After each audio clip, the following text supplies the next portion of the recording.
প্রিয় দর্শক আসসালামু আলাইকুম। আপনারা সবাই কেমন আছেন? আশা করছি আপনারা সবাই ভালো আছেন। আজকে আপনাদের সামনে অনেক গুরুত্বপূর্ণ একটি ভিডিও নিয়ে হাজির হয়েছি। যেসব ভাইয়েরা রাতের বেলায় বৌদির কাছে লজ্জিত হন এবং দীর্ঘ সময় কাজ করতে পারেন না, এবং যেসব অবিবাহিত ভাইয়েরা বিয়ে করতে ভয় পাচ্ছেন, তারা অবশ্যই এই ভিডিওটি শেষ পর্যন্ত দেখবেন। যারা ডাক্তার কবিরাজের পিছনে অনেক টাকা খরচ করেছেন কিন্তু কোনো লাভবান হতে পারেন নাই, আজকে তাদের জন্য ঘরোয়া পদ্ধতিতে খুব কম খরচে এবং খুবই সহজে একটি পরামর্শ নিয়ে হাজির হয়েছি। আপনারা অবশ্যই এই ভিডিওটি শেষ পর্যন্ত দেখবেন।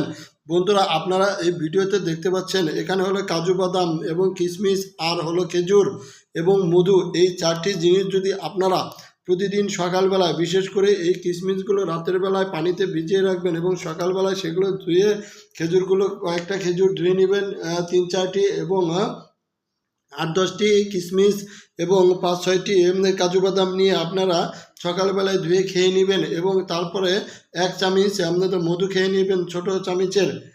বন্ধুরা, এইভাবে যদি আপনারা 7 দিন খেতে পারেন তাহলে কিন্তু আপনারা চাইলে দীর্ঘ সময় কাজ করতে পারবেন। রাতের বেলায় বৌদি আপনাকে পায়ে ধরে মাপ চাইবে। আর যেসব অবিবাহিত ভাইয়েরা বিয়ে করতে ভয় পাচ্ছেন তারাও কিন্তু খুব সহজে বিয়ে করতে পারবেন। আজকের এই ভিডিওটি যদি আপনাদের কোনো উপকারে লেগে থাকে বা ভালো লেগে থাকে তাহলে অবশ্যই এই ভিডিওতে একটি লাইক দিয়ে চ্যানেলটি সাবস্ক্রাইব করে দিবেন, এবং যদি কোনো মন্তব্য থাকে তাহলে অবশ্যই কমেন্টস করে জানাবেন। বন্ধুরা, তার আগে একটি কথা বলে নেই, বিশেষ করে যাদের ডায়াবেটিস রোগ আছে তারা কিন্তু অবশ্যই ডাক্তারের সাথে পরামর্শ করে নেবেন। সবাইকে ধন্যবাদ। আসসালামু আলাইকুম।